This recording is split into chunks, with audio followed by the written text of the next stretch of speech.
Kini atong latest weather update Wednesday, May 5, 2021. Ang Intertropical Convergence Zone or ITZZ kini ang panagtagpo ng duha ka hangin gikan sa northern ug southern hemisphere ang nakaapekto sa may habagkatang bahin sa lalawigan sa Mindanao. Samtang ang easterlies or init na hangin gikan sa dagat Pasipiko ang padayon nakaapekto sa ubang bahin sa nasod.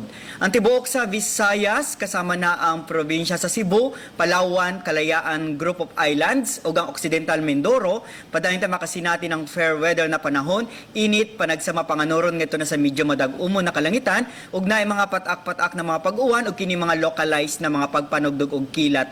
Padayon ta mag-monitor sa atong mag-i-issue ng mga thunderstorm advisories. Ug para sa atong mga dugang detalye, bisitaha atong mga official social media accounts. Kini si Jomar Eclarino gikan diri sa Mactan, Pag-asa, Visayas, DOST, maayong adlaw.